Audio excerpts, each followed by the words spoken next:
जबाबदार लोकांना बोलवलं भिक्षेला, बरोबर होतात ना आपण. हे बघा 2 दिवस हे सगळं धान्य निवडायला वगैरे तुम्हाला तयारी करायला नेतो. 2 दिवसानंतर जेवढे धान्याचे कण आहेत तेवढ्या सगळ्याचं अन्नदान करायचं आहे आपल्याला. एक दाणा शिल्लक ठेवायचा नाही. महाराजांची आज्ञा पहा. हे काय निश्चयाचा महामेरू, बहुत जनासी आधारू, श्रीमंत योगी. इतकं झाल्यावर पुन्हा इतकं धान्य, एक दाणा ठेवायचा नाही, सगळं अन्नदान करून टाका. आणि तिसऱ्या दिवशी जेव्हा हे धान्य निवडलं, गहू डाळ तांदूळ काय कणिक केली, काय काय करायचं ते केलं. तेलाच्या पिंपळ्या आलेल्या होत्या. तुम्हाला सांगतो साखर खिरड्या नाही, पंचक्रोशीतले लोक आले, प्रसाद घेऊन गेले. काय हो, कुठं ऐकायला मिळतं का तुम्हाला? एका भक्ताने सुंदर वर्णन केलं. झाले संत किती तसेच पुढती, होतील या भारती. नामाचा अवतार तारक जगा, होणेल ऐशा प्रती. भक्तांचे हृदयार विल्ल फुलवी, जी माऊली सर्वदा. श्री प्रल्हाद पदा सदा स्मरुलिया, श्रीराम वाचे वदा. सद्गुरुनाथ महाराज घर देणारे आहेत, वस्त्र देणारे आहेत, पण आहे तितकं सगळं देणारा तुमच्या ऐकिवात आहे. सर्वस्व दान. आणि पुन्हा बोलून दाखवलं नाही आयुष्यात कधी कोणाला. हो रामापाशी कसे आले, हो देऊन टाकलं आपण सगळं. आपण 100 रुपये दक्षिणा दिली म्हणतो, यज्ञ केला ना, आहे दक्षिणा वाटली, आपण तृप्त करून टाकले. पण इथलं नाही सांगत मी, ते बाहेर.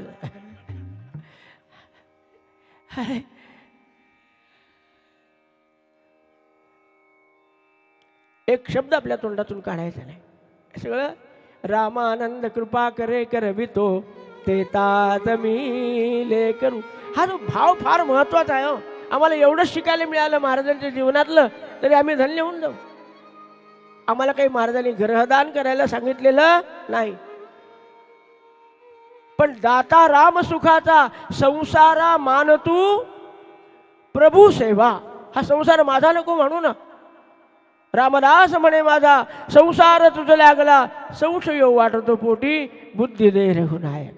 हा संसार तुझा आहे असं वाटायसाठी थोडा संशय मनामध्ये आहे, तो संशय काढून टाक आणि अशी मला बुद्धी दे की हे सगळं तुझं वाटलं पाहिजे. तुझं वाटण्यामध्ये फार कल्याण आहे. मनुष्याला टेन्शनच राहत नाही. आपलं वाटू नये. आपलं वाटलं तर शेजाऱ्याची समजा 50 तोळ्याची चोरी झाली, कोणाची होऊ नये. आपल्या शेजारी कोण आहे मला माहिती नाही, होऊ नये कोणाची, पण झाली. आपण काय करतो, 2 दिवस 3 दिवस लोकांना सांगू. काय सांगा तुम्हाला, परवा आमच्या गल्लीमध्ये ना 50 तोळे सोनं गेलं. सगळ्याला सांगतो, पण हा सकाळी 5चा चहा सोडतो का, 8चा नाश्ता सोडतो का, दुपारी जेवण सोडतो का, सगळं चालू. परदुःख शीतळ असतं का, आपलं नाही गेलं, कोणाचं गेलं, शेजाऱ्यात. रामदास म्हणे माझा संसार हा माझा संसार नाही, गुरुचा संसार आहे. त्यांनी सांगितलं तसं वागायसाठी आपण आहोत प्रतिनिधी रूपानं. हा भाव जर आपल्या मनात आला तर कितीही संकट येऊ द्या, महाराज पाठीशी उभे राहून आपले संकट दूर करतात. पण आपला विश्वास तो करी स्वामी वरी सत्ता, तो प्रल्हाद महाराजांनी दाखवला. महाराज काय सांगावं आपल्याला.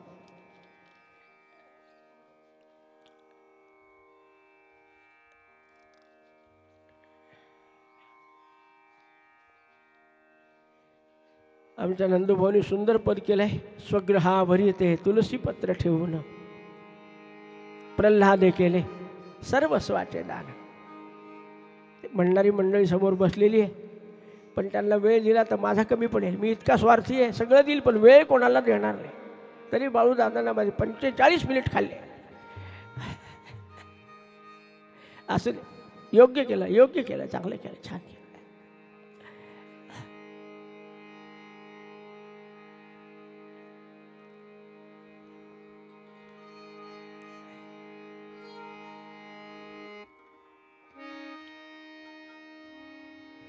रामाच्या मंदिरात राहायचं.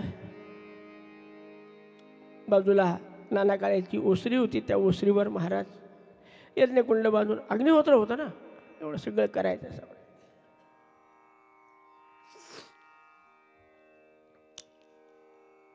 आपल्या प्रल्हादाने एवढा मोठा दिग्विजय केला. दिग्विजयच म्हणतो मी त्याला.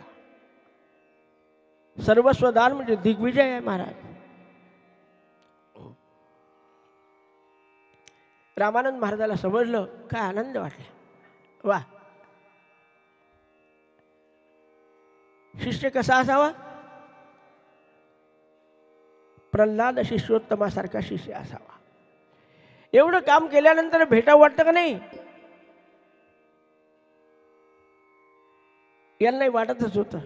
गुरु माय माझे आई कधी याल सांग, गुरुराज माझे आई कधी याल सांगा, कधी याल सांगा महाराज, कधी याल सांगा, कधी याल सांगा हो, कधी याल सांगा, गुरुराज माझे आई. लय लय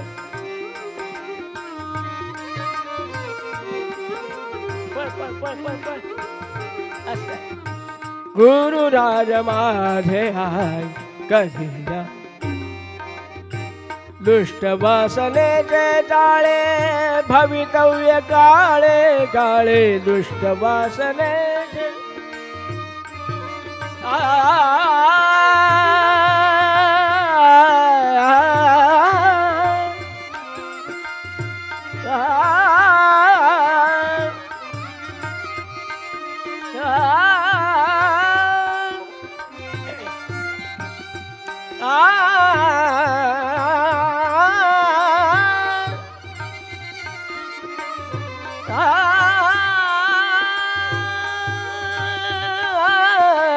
दुष्ट वासनेचे जाळे भवितव्य काळे काळे, मी तर झाकी येले डोळे धीर दे अपंगा, मी तर झाकी येले डोळे धीर द्या अपंगा, गुरुराज माझे कधी याल सांगा, गुरुराज माझे आई सांगा, गुरुराज माझे आई कधी या. मनातल्या मनात आपण तिथे जाऊन काही सांगण्यापेक्षा गुरुमाय जर इथे आली, जीव भांड्यात पडल्यासारखं होईल. त्यांनाही आवडेल की नाही? आणि समजल्यावर आमचे रामानंद महाराज आले. माघ महिन्यातच आले असतील, पौषात घडला हा कार्यक्रम.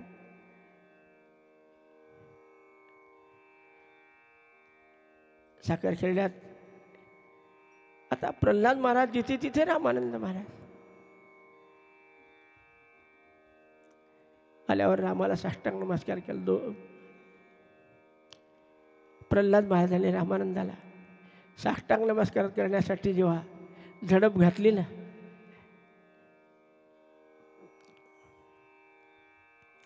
वासराला भेटण्यासाठी गाय अरण्यातून येते धावत धावत, तशी रामानंद गुरुमाय धावत धावत आली आणि प्रल्हादाचं वासरू हे महाराजांच्या पायाला बिलगण्यासाठी गेला. आज रामानंद महाराजांनी हृदयाला ठेवलं.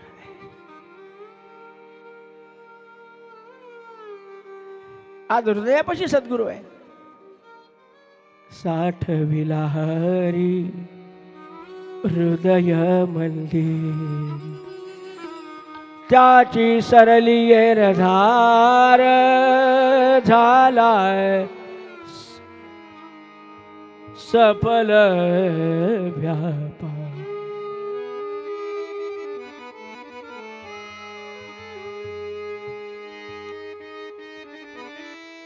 हरी आला हाताया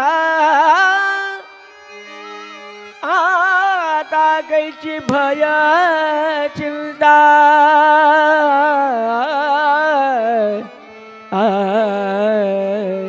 साठविला हरी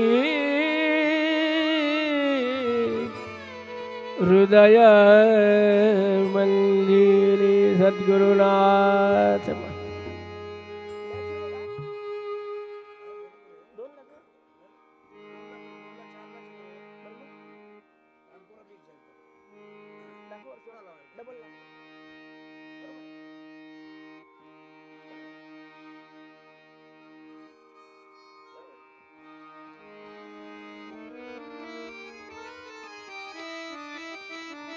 काय सांगावं आपल्याला. ज्यांनी हा प्रसंग पाहिला ते सांगत होते, दोघांच्या डोळ्यामध्ये अश्रुधारा.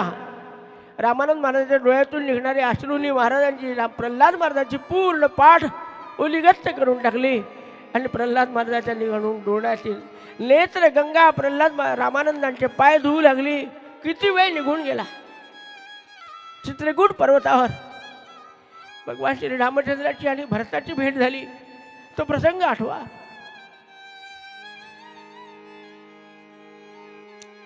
सगळेच लोक जमा झालेले, कोणाची हिंमत नाही प्रल्हाद महाराजाला थांबवायची, रामानंदाला थांबवायची. बराच वेळ झाला. शांत केलं प्रल्हादाला, बसले खाली. आज कोणाच्या तोंडातून शब्द फुटायचं काम नाही महाराज. शिष्याद इच्छेत पराजयम शंकराचार्य म्हणाले. म्हणजे काय? शिष्य असा निघावा की गुरुपेक्षा हातभर त्याची साधना, हातभर त्याचा त्याग, हातभर त्याचं नामस्मरण जास्त असलं पाहिजे. आज प्रल्हादाची ही अवस्था पाहिली. अरे मी प्रवचनात बोललो ते ठीक आहे, पण एवढं सगळं द्यायला सांगितलं का तुला? मनातल्या मनात म्हणले असतील, आता बोलून दाखवणं बरोबर नाही. बाकीच्या लोकांनी घडलेला प्रसंग सांगितला. 2 दिवस 3 दिवस रामानंद महाराजांना सांगतच होते लोक, काय घडलं काय घडलं, किती भांडे आले, किती धान्य आलं, सगळं वाटून टाकलं. पंचक्रोशीतले लोक येऊन अन्नदान खाऊन गेलेले आहेत. पुन्हा आपलं रोज भिक्षा मागायची, नैवेद्य दाखवायचा. आणि अशा अवस्थेत सुद्धा ज्याच्याकडे भिक्षा मागितली, एखादी नवीन व्यक्ती आली असेल, मग मुलगी येऊ द्या, जावाई येऊ द्या, मेहुणा येऊ द्या, सासरा येऊ द्या, दुसरं कोण येतं आपल्याकडे? सासऱ्याकडचेच लोक जास्त येतात ना. मग ते सगळे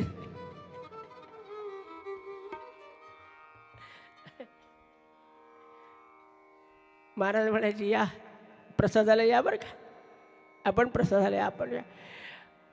कधी संकोच वाटायचा नाही. आज नुसती आमटीन भाकरी आहे, संकोच नव्हता. काय आहे? घर कोणाचं आहे? रामाचा आहे. प्रसाद कोणाचा आहे? रामाचा आहे. आपल्याला आपलाच जावई यायचा असला तर म्हणतो, मागच्या वेळेला आपण गुलाबजामू केले होते, आता काय करावं? आपण जर पुन्हा गुलाबजाम केले तर जावायला काय वाटेल? दुसरे पदार्थ येत नाही का आपल्या सासूला? कोणी हसावं, सासूनं हसू नये म्हणून आपण श्रीखंड करतो की नाही? महाराज म्हणाले रामाचा प्रसाद आहे. म्हणजे मला सांगायचं, ते अशा अवस्थेत भिक्षा मागून जगणारे महाराज रोज 10-10 माणसांना पंक्तीला घेऊन जेवायचे.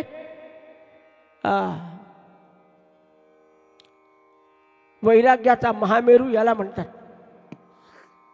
आपण किती दान केलं ना, 70% तरी ठेवतो आणि 30% देतो. खूप झाले 30% म्हणा, पण म्हणून दाखवायला काय हरकत नाही.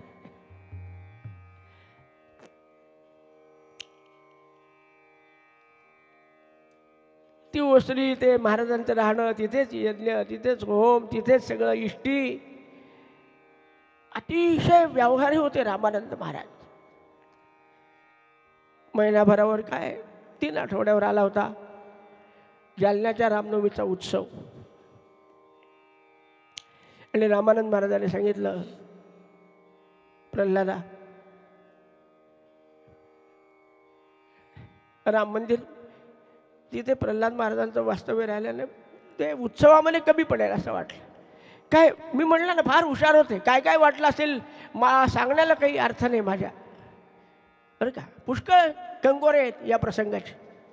काय नंदू, हां, त्याचा विचार आपण कशाला करायचा? महाराजांनी केला नाही. रामानंद महाराजांनी विचार केला आणि म्हणाले, असं करा, या वर्षीच्या रामनवमीच्या उत्सवाला अमावस्येपासून जालन्याला यायचं. हां, आणि रामायण सांगण्याची सेवा तुम्ही करायची. तू म्हणाली असतील ते करायचं. हेतू काय आहे? आता शुद्ध लोकांच्या लक्षात आलं हेतू काय आहे.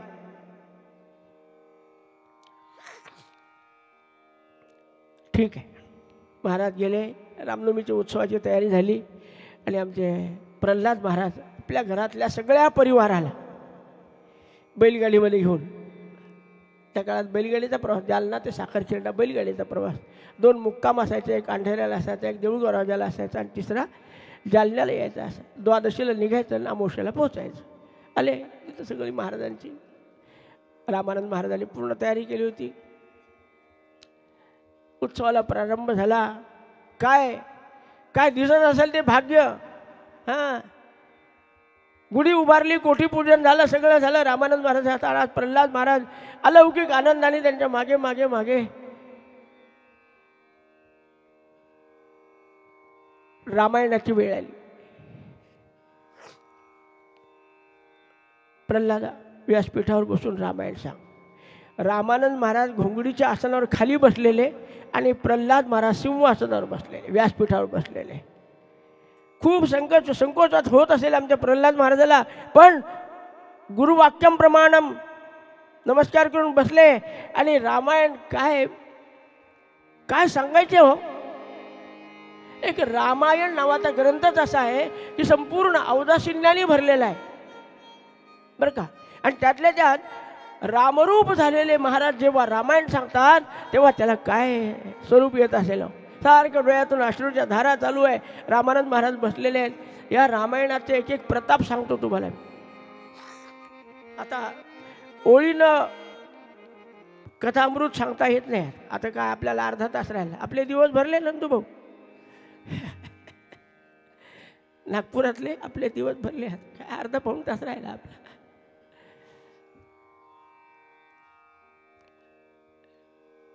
असा नित्यक्रम सुरू झाला. काही दिवसांनी रामानंद महाराज जोपर्यंत होते, मला वाटतं हा 20 सालचा प्रसंग आहे ना विनायकराव. ग्रहदान आणि पहिली रामनवमी 1920. हा 21-20 ने मान हलवायला राव चांगली, मला ऐकू येत नाही इतक्याला. किती कंजूस लोक असतात पहा. तिथे काही द्यायचं आहे का कोणाला. लहान लेकरू सांगायला बसलं तर आपण काही चूक असली तर सांगावं, त्याचं काय बिघडतं ते. 1920 सालचा प्रसंग आहे. त्यांच्या लक्षात एक नाही पाहिलं मी, मला काही नाही, माझ्या समोर ग्रंथ आहे.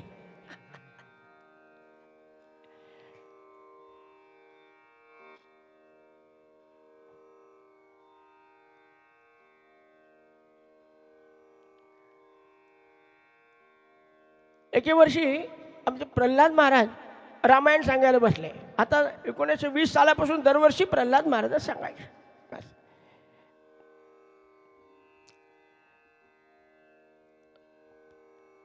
30 सालापर्यंत रामानंद महाराज होते. प्रत्येक वेळेला रामानंद महाराज खाली, प्रल्हाद महाराजवर. क्या बात आहे. एक वर्ष असं झालं, प्रतिपदेच्या रामायणाला प्रारंभ झाला. प्रल्हाद महाराज आपले वर बसले.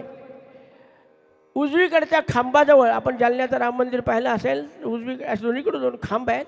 त्या खांबापाशी एक वानर येऊन बसलं. ह्याच्यात प्रसंग आहे. यांनी कोणत्या अध्यायात टाकला तर मला पाहत बसवलं गेलं.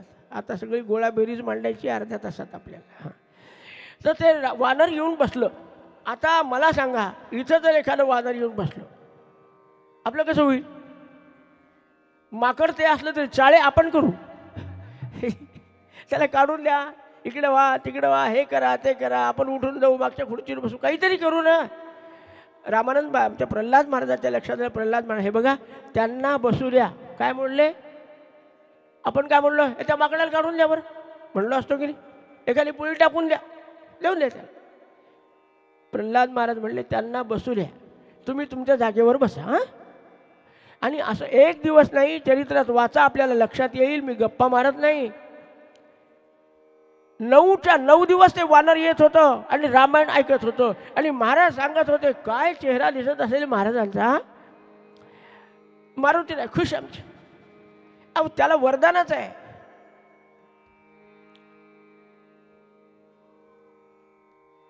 की जिथे रामकथा चालली तिथे हनुमंताला जाऊन बसलं पाहिजे. त्याला जेव्हा चिरंजीव केले जगीदास दोन्ही, चिरंजीव पद दिलं. म्हटलं महाराज चिरंजीव म्हणजे किती? यावत चंद्र दिवाकरम. चिरंजीव या शब्दाचा अर्थ फार वेगळा आहे बरं का, पण आपण एवढंच गृहीत धरू जोपर्यंत पृथ्वीवर चंद्र सूर्य आहेत तोपर्यंत.